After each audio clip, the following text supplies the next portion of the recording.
Bulletin లో breaking news చూస్తున్నాం. ఏపీలో ప్రభుత్వ టీచర్ల ప్రమోషన్లు బదిలీలకు సన్నాహాలు చేస్తున్నారు. బదిలీలకు సంబంధించి విద్యాశాఖ రోడ్ మ్యాప్ విడుదల చేసింది. డిసెంబర్ 25, జనవరి 25, ఫిబ్రవరి 10న టీచర్ల ప్రొఫైల్ అప్డేషన్ ఉంటుందని తెలిపారు. ఫిబ్రవరి 15, మార్చి 1, 15 తేదీల్లో సీనియారిటీ జాబితా రిలీజ్ చేయనున్నారు. ఏప్రిల్ 10 నుంచి 15 వరకు హెడ్ మాస్టర్ల, 21 నుంచి 25 మధ్య సీనియర్ అసిస్టెంట్ల ట్రాన్స్ఫర్స్ జరుగుతాయని చెప్పారు. మే 1 నుంచి 10 వరకు సెకండరీ గ్రేడ్ టీచర్ల బదిలీలు పూర్తి చేస్తామని తెలిపారు. మరోవైపు ఏప్రిల్ 16 నుంచి 20 వరకు హెడ్ మాస్టర్లు, మే 26 నుంచి 30 వరకు సీనియర్ అసిస్టెంట్లకు ప్రమోషన్లు కల్పిస్తారు.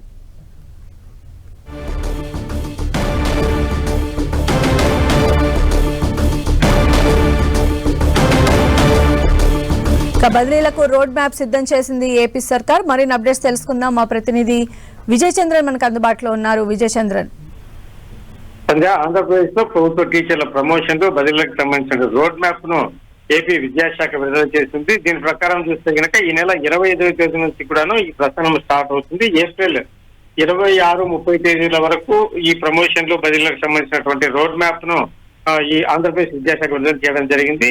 ఒకసారి దీన్ని పరిశీలిస్తే కనుక ఈ నెల 25వ తేదీ, ఈ జనవరి 25వ తేదీ, ఫిబ్రవరి 10వ తేదీలో ఉపాధ్యాయుల ప్రొఫైల్ అప్డేషన్ అనే కార్యక్రమం ఉంటుంది. తర్వాత ఫిబ్రవరి 15, మార్చి 1, మార్చి 15వ తేదీలో సీనియారిటీ జాబితాను సిద్ధం చేస్తారు.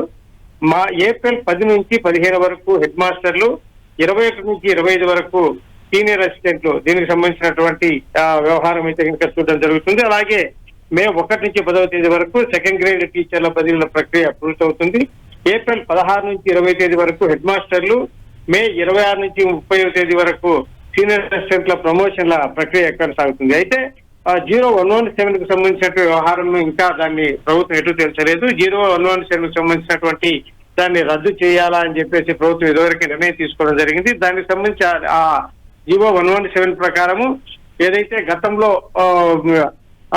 3, 4, 5 ఈ తరగతులను హై స్కూళ్లలో మిర్చి చేయడం జరిగిందో ఆ ప్రక్రియను రద్దు చేస్తూ ప్రభుత్వం నిర్ణయం తీసుకోవాల్సింది. దానికి సంబంధించినటువంటి ప్రక్రియ ఏదైతే ఉందో దానికి సంబంధించినటువంటి ప్రక్రియ పూర్తి స్థాయిలో రద్దయిన తర్వాత ఎన్ని పోస్టులు ఖాళీ అవుతాయి అంటే, గతంలో ఎక్కడైతే కనుక విద్యార్థుల సంఖ్య తక్కువగా ఉందో ఆ పాఠశాలలో ఉన్నటువంటి విద్యార్థులను సమీపంలో ఉన్నటువంటి హై స్కూళ్లలో మిర్చి చేయడం ద్వారా ఈ ప్రమోషన్ల ప్రక్రియకు, తర్వాత ఈ బదిలీల ప్రక్రియకు ఏదైతే ఇప్పుడు ఆటంకంగా ఉంటుందో దానికి సంబంధించిన వ్యవహారాలన్నీ పూర్తి చేసిన తర్వాత ప్రమోషన్లో ఎంతమంది ఏదైతే ఇవ్వాల్సి ఉంటుంది అనేది జాబితా సిద్ధమవుతుంది. అలాగే బదిలీలకు సంబంధించి అంటే ఇప్పుడు గతంలో మిర్చి చేసినటువంటి ఏవైతే స్కూల్స్ ఉన్నాయో వాటిని మళ్ళీ పునరుద్ధరించారా, లేకుంటే దాన్ని ఏ విధంగా ముందుకు తీసుకెళ్లాలి అనే దాన్ని కూడా నిర్ణయం తీసుకోవాల్సింది. ఈ ప్రక్రియ అంతా పూర్తయిన తర్వాత దీనికి సంబంధించినటువంటి ప్రమోషన్ల ఎంత సంఖ్యలో జరుగుతాయి అనే దానితో పాటు ఈ బదిలీలకు సంబంధించిన విషయం కూడా ఒక